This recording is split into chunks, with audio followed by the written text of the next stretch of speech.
I have a dream, that's all I need. I'll make it happen with some work and belief. Know what I want, so I'll take it on. I'll make mistakes, but mistakes make you strong. Hello kila Willie D. Guzman, Barcy Alung, at Danner Macasiano. Salamat sa iyong suporta mga kaprakti. These ladies know that I'm sinning, and this is just the beginning. I'm closing. Halos karamihan sa mga sumusubaybay sa channel na ito ay mga baguhan. Kaya karamihan sa comment section, sila yung madalas magtanong. Kaso, imbes na masagot ko agad yung kanilang tanong, napapatagal dahil sa maling paggamit ng mga salita o termino. Kaya heto ang mga kadalasang ginagamit na mga salita sa bodybuilding upang hindi malito ang mga baguhan.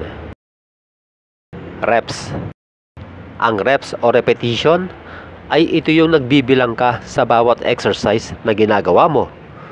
Halimbawa, dito sa bench press, They want the best of me now, best of me now. yung bilang na yan yung reps na tinatawag. Kaya kapag sinabing gumawa ka ng 10 reps, 10 counts ang gagawin mo. Set. At kapag natapos mo na yung 10 reps, ikaw ay nakagawa na ng isang set.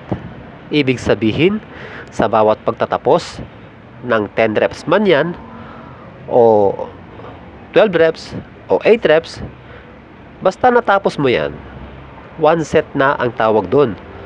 Kaya kapag sinabing bench press, 3 sets and 10 reps, gagawa ka ng bench press na 3 ulit o 3 beses na tig sa 10 bilang. Muscle group o muscle part. Mas madalas kasing gamitin yung muscle group kesa sa muscle part. Pero pareho lang naman yan. Ito naman yung tumutukoy sa iba't ibang parte ng ating katawan na may muscle, gaya ng chest, back, shoulder, legs, triceps, biceps, at iba pa. Ang tawag sa mga yan ay muscle group o muscle part. Muscle recovery. Ito naman yung panahon na nire-repair ng ating katawan ang ating nasirang muscle mula sa iyong pagbubuhat. Nakaka-recover ang ating muscle sa pamamagitan ng pagtulog o sa tamang pagkain. Kailangan ang muscle recovery para lumaki ang muscle. Overtraining. Ito yung maaaring nasobrahan ka sa exercise ng bawat muscle group o di kaya ay sobrang dami ng ginawa mong exercise sa isang session mo sa gym na umabot ka ng 3 oras sa pagbubuhat o higit pa. Pwede ring mauwi sa overtraining kapag kulang ka sa muscle recovery. Macros o macronutrients. Ito naman yung carbohydrates o carbs, protein, at fats. Ang mga halimbawa ng carbohydrates ay kanin, kamote, tinapay, at iba pa. Protein, gaya ng itlog, manok, isda, at iba pa. Fats, gaya ng egg yolk, avocado, mani, at iba pa. Calories. Ang calories ay mula sa ating mga kinakain at iniinom. Ibig sabihin, lahat ng pagkain at inumin ay may taglay na calories. Halimbawa, sa bawat 100 grams ng petso ng manok ay may taglay na 165 calories. Pero ang tubig ay mayroon 0 calories.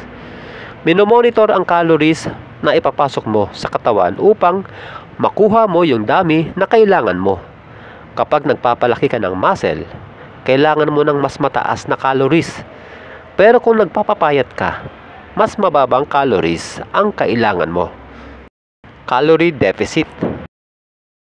Ang calorie deficit ay ang paraan ng pagbabawas ng kinakain.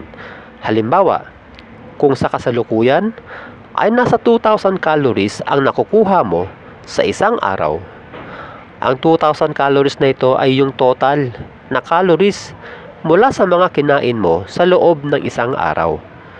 Kapag nasa calorie deficit ka, gawin mo itong 1,800 calories.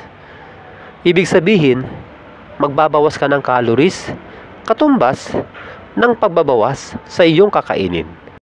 Calorie surplus. Ang calorie surplus naman ay ang kabaligtaran ng calorie deficit.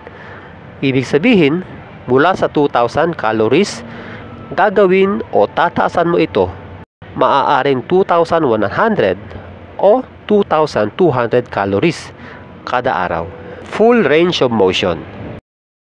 Ito naman yung paggalaw sa bawat exercise na dapat ay sagad sa pagbaba at sagad din sa pagtaas.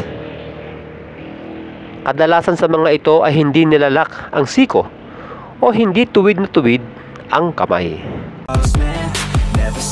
Never stop, there ain't no time to fall. Try to live, get it up, you got one life to pop. Thinking big, never small, cause you gotta. Negative o eccentric. Sa mga sosyal, eccentric ang ginagamit nila, pero pareho lang sila ng negative. Ito yung paggalaw sa bawat exercise na kung saan pinipigilan mo ang bigat nito. Ito yung paggalaw kung saan nabibinat yung muscle na gusto mong palakihin.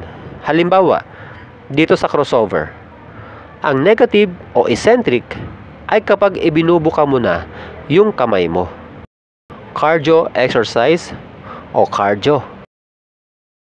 Ang jogging, walking, swimming, biking, shadow boxing at mga katulad nito ay tinatawag na cardio exercise o cardio. Naway may natutunan kayo sa video ito mga kaprakti. At hanggang sa muli, God bless!